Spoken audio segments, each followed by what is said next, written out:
우리 기독교는 감사의 종교입니다. 두 번 말할 필요가 없지요. 어떤 심리학자가 이런 이야기를 했습니다. 교도소에서는 날마다 불평과 원망의 소리가 들려온다. 그러나 수도원, 기도원, 교회에서는 날마다 감사의 소리가 들려온다.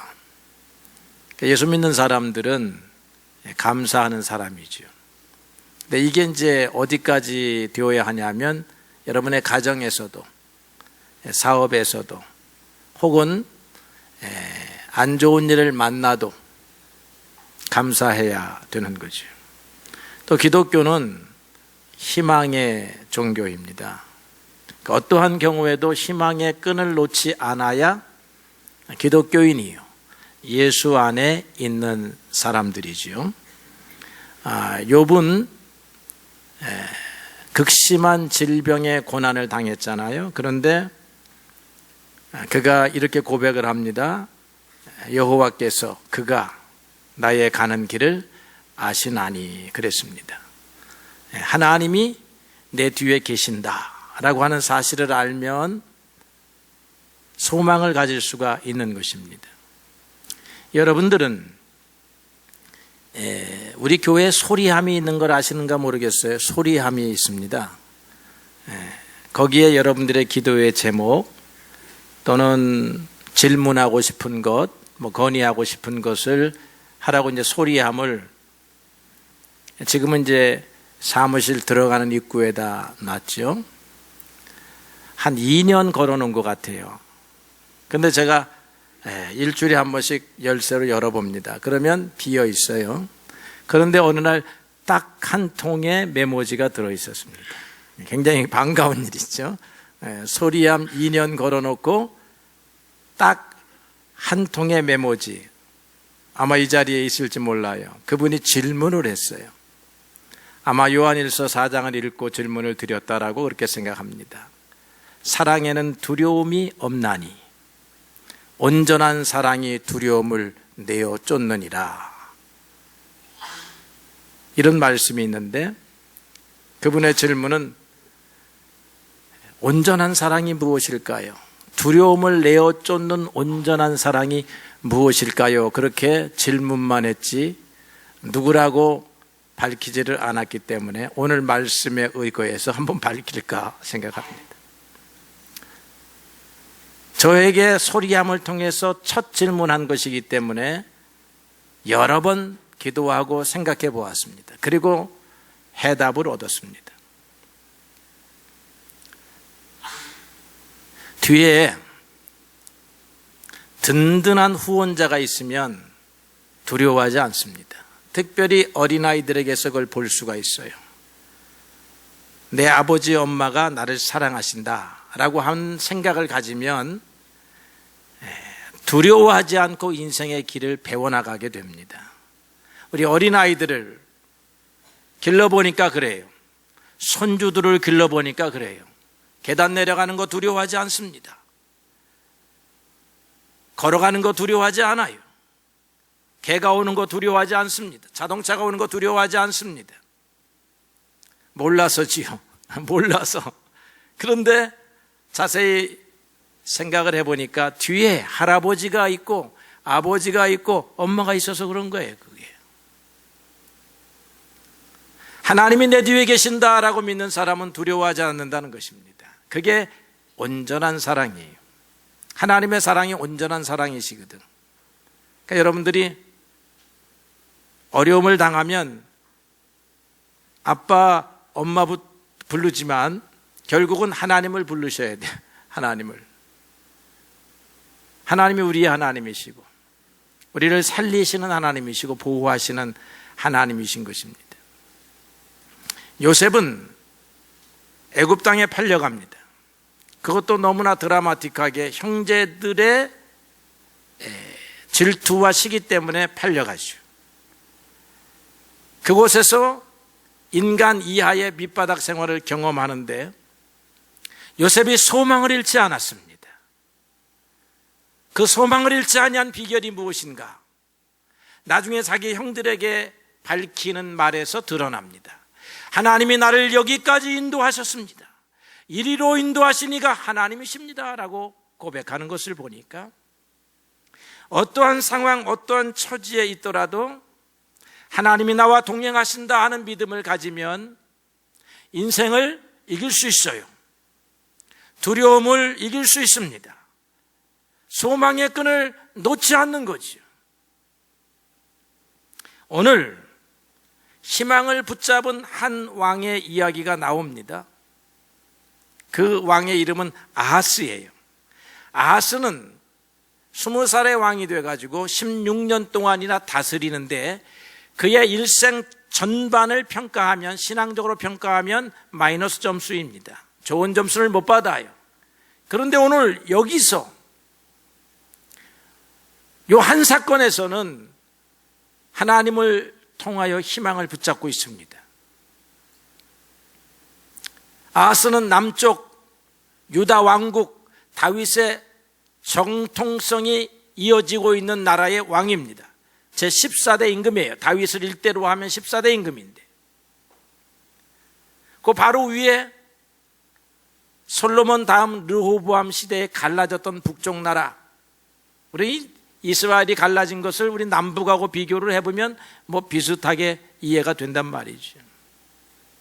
이 나라 항상 체제 경쟁을 했어요. 종교 경쟁을 합니다. 누가 하나님의 편이냐, 하나님이 남쪽을 도와주시느냐 북쪽을 도와주시느냐, 우리 제단이 다윗성의 시온산에 있는 성전이 하나님이 머무시는 곳이냐, 그리심산 위에 세워놓은 그들의 제단에 하나님이 머무시느냐, 이런 싸움 한단 말이죠. 형태는 다르지만 치열하게 싸운단 말이에요. 그런데 이제 아하스 시대에 와서는 침략 전쟁이 일어나는 거예요. 그것도 북쪽의 나라 아람이라고 하는 강대국입니다. 나아만 장군이 있었던 곳, 강대국의 나라와 동맹을 딱 맺고 아하스의 유다를 쳐들어가자, 그렇게 합의를 보고 전쟁 준비를 하는 거예요. 이 소식이 남쪽 나라 유다 왕국 아하스에게 알려졌습니다. 쳐들어온단다. 두 나라가 손을 잡았다. 군사가 지금 국경선에 집결하고 있다. 이 소식이 첩보를 통해서 들어와요. 거두절미하고 성경은 말하기를 왕과 백성들의 마음이 흔들리더라. 어떻게 흔들리느냐? 센 바람에 숯불이 흔들리는 것처럼. 여러분, 풍랑이 오고 비바람이 칠 때에 나무숲이 어떻게 흔들려요? 부러질 것과 같이 흔들리거든. 그렇게 흔들리더라라고 하였으니 두려워서 지금 정신을 차리지 못하는 거예요. 그리고는 이미 희망을 놓아버렸습니다. 이제는 죽었다라고 생각하는 거예요. 그런 상황에서 유일한 소망이 있다라고 하면 이사야에게 가서 물어보는 거예요. 그때 위대한 선지자 이사야가 있습니다. 그래서 왕이 어떻게 갔는지는 모르지만 왕이 직접 나가서 길거리에서 이사야를 만납니다. 이사야는 하나님의 음성을 듣고 왕궁을 향하여 오고, 아하스 임금은 이사야의 처소를 향하여 와요. 대로를 향해서 와요. 오다가 탁 만납니다. 이사야가 전달해 준 말은 두 마디. 오늘 우리에게도 전달하시는 하나님의 말씀인 줄로 믿습니다. 첫째로는 너는 삼가며 조용히 하라. 두려워하지 말고 낙심하지 말아라. 그렇게 말하고 있습니다. 하나님이 오늘 우리에게 두려워하는 인생들에게 주시는 말씀인 줄로 믿습니다. 마음을 다스려라. 삼가라 하는 말은 마음을 다스려라. 두근거리는 마음을 진정시켜라. 공포에 떨린 마음을 가라앉혀라. 두려워하지 말아라. 낙심하지 말아라. 그 두 왕은 연기 나는 두 부직갱이에 불과하다. 그렇게 말하는 거예요. 여러분들을 향하여 입을 벌리고 달려드는 환란의 세력은 연기 나는 두 부직갱이에요. 지금 아하스 임금은 우리 유다라고 하는 나라를 삼킬 만한 거대한 불덩어리로 보고 있지만, 하나님은 그거 화로 속에 들어가서 다 타가지고 이게 톡 건드리면 부서질 부직갱이야. 네 눈에는 그렇게 보인다 할지라도 하나님의 눈에는 부직갱이다 이러는 거죠. 이스라엘 백성은 홍해가 앞에 서가지고 홍해를 건너가지 못하니까 야, 이 거대한 강, 거대한 홍해를 만났으니 이제는 우리는 죽었다라고 생각을 합니다. 그러고는 모세를 향하여 원망합니다. 감사를 잃어버렸습니다. 하나님의 은혜를 잃어버렸습니다. 우리가 모세여 당신이 빨리 애굽 땅에서 나가자 하나님이 도우신다 할 때에 내버려 두라 하지 않았느냐? 제발 우리를 괴롭히지 말고 내버려 다오. 그냥 우리는 이곳에서 애굽 왕이 주는 음식을 먹으면서 종살이 노예살이해도 되겠다. 괜히 잘못해서 도망갔다가 죽으면 어떻게 하냐? 그렇게 말하지 아니했느냐? 그렇게 말하고 있어요. 모세도 역시 뭐라고 말하냐면 두려워하지 말아라. 그리고 하나님이 너희를 위하여 어떻게 행하시는지를 보라. 그렇게 말하고 있어요. 홍해의 거대한 물결은 하나님에게 물 한 방울이다 이 말이에요. 거대한 불덩어리와 같았던 아람과 북이스라엘의 세력은 톡 건들면 깨어질 다 타버리고 나는 나뭇가지에 불과하고, 홍해라고 하는 세력은 이스라엘 전체를 지금 집어삼킬만 하지만 하나님 앞에서는 한 방울의 물방울에 지나지 않는 것입니다. 이걸 우리가 믿을 수 있다면 여러분 두려워하지 않는 것이요. 전쟁은 하나님에게 속하여 있고 하나님은 우리의 편이시며 하나님은 우리를 사랑하시는 아버지시다라고 하는 사실을 믿는다면 두려워하지 않습니다. 두려움을 넘어설 수 있는 것이죠. 두 번째 준 말씀이 뭐냐면 그 일은 서지 못하며 이루어지지 못하리라. 계획이 이루어지려고 하면 하나님이 허락하셔야 하는 거예요. 여러분 오늘 교회 오려고 할 때 계획을 세운 거 하나님이 허락하셨기 때문에 된 거예요. 오다가 돌멩이에 부딪혔으면 돌아가야 합니다. 오다가 전화를 받아가지고 집에 불이 났다 하면 돌아가야 해요. 사업을 하는 사람이 갑자기 지금 바이어가 찼습니다. 당장 계약하자고 했다라고만 하면 어떻게 돌아가야 돼요? 여기 못 앉아 있어요. 여기에 앉아있게 하시니까 하나님이십니다. 이게 하나님의 계획입니다. 하나님의 허락이 없이는 참새 한 마리도 땅에 떨어지지 않습니다. 이걸 우리가 믿어야 돼요. 하나님의 선하심을 믿어야 되는 거예요. 악한 세력이 우리를 향하여 달려들어도 하나님이 허락하지 않는 한 우리는 삼킴을 당하지 않습니다. 다윗이요, 압살롬에게 쫓겨가면서 이런 보고를 듣습니다. 왕이여, 아히도벨이 압살롬의 편에 섰습니다. 다른 사람이 압살롬의 편에 서는 것은 그다지 중요하지 않아요. 그런데 아히도벨이 압살롬의 편에 서는 것은 전쟁의 성패를 가늠하는 중요한 일입니다. 아히도벨은 이스라엘 최고의 책사예요. 모사입니다. 군사 전략가예요. 그는 한 번도 실패하지 않은 것처럼 보입니다. 그의 전략은 100번이면 100번 맞아 들어갔습니다. 다윗은 아히도벨을 통하여 대제국을 건설해 갑니다. 그런데 어느 날 부자지간에 싸움이 났는데 그 아히도벨이 압살롬의 편에 서게 된 거예요. 모두가 초주검이 됩니다. 큰일 났구나. 이제 전쟁의 승패가 결정난 듯이 보이는데 다윗이 기도합니다. 어떻게 기도하느냐? 하나님이여, 아히도벨의 모략을 어리석게 하옵소서. 아히도벨의 모략을 어리석게 하옵소서. 다윗이 무엇을 믿습니까? 하나님이 허락하지 아니하면 아히도벨 내가 훌륭한 전략을 짠다 할지라도 성사되지 아니하리라 하는 것입니다. 실제로 아히도벨이 좋은 전략을 짜서 다윗의 남은 군대를 일시에 제압하는 전략은 이것입니다 라고 압살롬에게 올렸는데 압살롬뿐만 아니라 휘하의 장수들이 그거 아닌 것 같습니다. 그렇게 대답을 해요. 그래서 아히도벨의 전략이 채택되지를 않습니다. 하나님이 허락하지 아니하면 이루어지지 않습니다. 우리가 작은 일 하나 할 때에도 하나님 허락해 주십시오 기도해야 할 일이고요. 우리의 강대한 세력을 만났을 때 하나님 저들의 모략이, 나를 향한 모략이, 나를 향한 계략이, 꾀가 이루어지지 않게 주시옵소서 기도해야 하시는 줄로 믿습니다. 이 두 가지를 가르쳐 주지요. 그리고는 마지막으로 결론을 냅니다. 믿으시오. 하나님의 말씀을 굳게 믿으시오.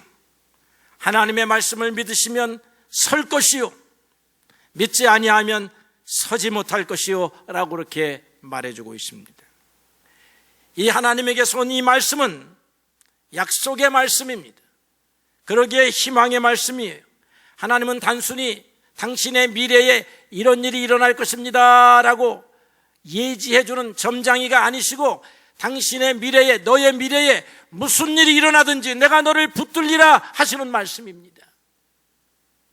그래서 무슨 일이 일어날는지를 몰라도 돼요. 여러분들은 세상은 무슨 일이 일어날지 알아야 돼. 그래야 대처할 수 있어요. 그러나 하나님을 믿는 사람은 그건 몰라도 돼요. 알아야 될 것은 하나님이 지키시리라, 하나님이 인도하시리라, 하나님이 길을 내시리라 하는 것을 믿으시기를 바랍니다. 하나님은 맹세하셔요. 당신의 약속을 지키시기 위하여 하늘을 부르시고 땅을 불러 천지를 불러 내가 아브라함에게 복을 주기로 맹세하노라. 나의 이름을 걸고 맹세하노라. 맹세한다 이 말이죠. 여러분, 사람의 맹세는 믿지 마세요. 우리 아들이 저에게 나중에 집 사줄게요 그렇게 얘기했어요. 안 믿어요. 안 믿어. 그런 거 믿으면 안 돼요. 그런 거 믿으면 그냥 기도해. 우리 아들이 저렇게 좋은 마음 가진 거 하나님 감사합니다, 이루어지게 해주세요, 이렇게 기도해야지. 그거 믿고 있다가 나중에 싹 돌아서면 내가 언제, 나도 힘들어, 그 소리 한번 들으면 넘어갑니다.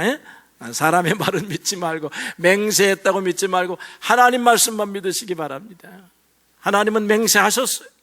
그리고 그렇게 하실 수 있는 능력이 있는 분이십니다. 신실하셔서 변개치도 아니하십니다.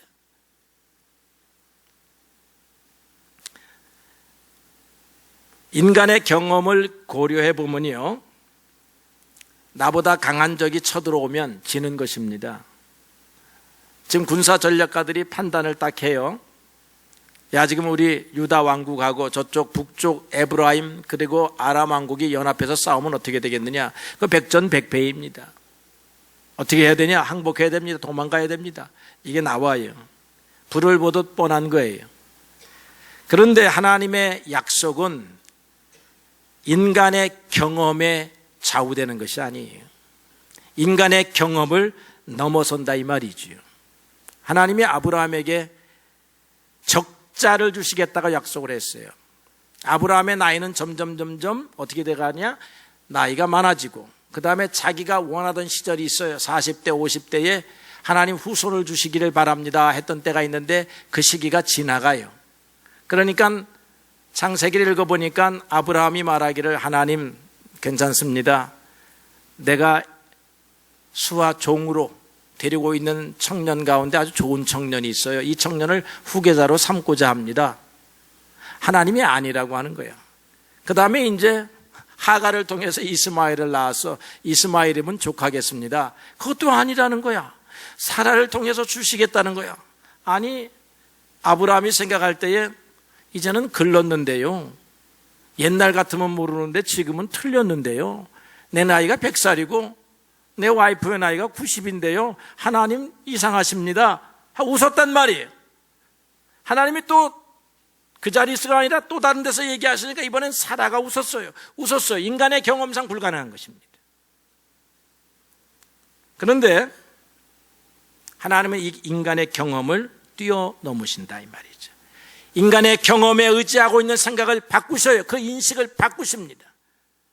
인간이 경험하는 경험도 하나님이 만드신 법칙이었어요. 나이가 들면 꼬부라지고 생산을 하지 못하고 쉬어야 되고, 하나님의 계획이에요. 그걸 바꾸실 수 있는 분은 하나님이십니다. 법칙을 바꾸실 수 있는 분은 하나님이시죠. 그래서 하나님은 우리에게 믿으라고 하시는 거예요. 믿어라. 하나님의 약속이 그대로 이루어진다면 그 얼마나 좋습니까? 우리가 성경의 말씀을 읽으면 하나님의 수많은 약속이 있습니다. 그 말씀을 믿으면 그대로 된다고 하니 얼마나 좋습니까? 오늘 아하스에게도 걱정하지 말아라, 두려워하지 말아라, 그 세력은 부직갱이에 불과하다, 믿어라 라고 말씀하니 그대로만 된다면 얼마나 좋습니까? 그런데 하나님의 약속은 그냥 이루어지는 것이 아니라 인간과의 상호성 안에서 이루어집니다. 그 말은 무슨 말이냐면 하나님은 인간에게 그 약속을 이루실 만한 걸맞는 태도를 요구하는데 그 걸맞는 태도가 믿음입니다. 어떤 믿음이냐? 하나님에 대한 절대적인 믿음입니다. 하나님이 우리를 사랑하신다는 믿음이에요. 하나님이 우리를 인도하신다고 하는 믿음이에요. 하나님이 함께 하시면 일어설 수 있다고 하는 믿음입니다. 지금 상황은, 우리의 환경은 넘어질 환경입니다. 쓰러질 환경이요, 부수어질 환경이지만 좋습니다, 맞습니다. 그러나 하나님은 바꾸실 수 있으니, 하나님은 광야를 바꾸어 초원으로 만드시는 하나님이시니, 하나님이 함께 하시면, 하나님이 나를 도와주시면 하나님 바뀔 줄로 믿습니다 하는 믿음입니다. 그런 믿음을 하나님께서 우리에게 요구하시는 거죠. 예수님께서 마가복음 5장 36절의 결론입니다. 야이로라고 하는 회당장에게 두려워하지 말고 믿기만 하라 그랬습니다. 야이로가요, 딸이 병이 들어가지고 목숨이 경각간에 달렸습니다. 그래서 예수님 앞으로 달려왔어요. 그래서 예수님 앞에 무릎을 꿇고 간곡히, 성경에 간곡하게 부탁합니다. 주여, 내 딸이 죽게 되었으니 내 집에 오셔서 고쳐주시옵소서 해서 예수님이 흔쾌히 그 회당장 야이로를 따라갑니다. 그런데 그걸 방해하는 사건이 하나 나타나요. 갑자기 예수님 뒤에서 누군가가 만지는 거야. 그 예수님이 걸음을 멈추셨어요.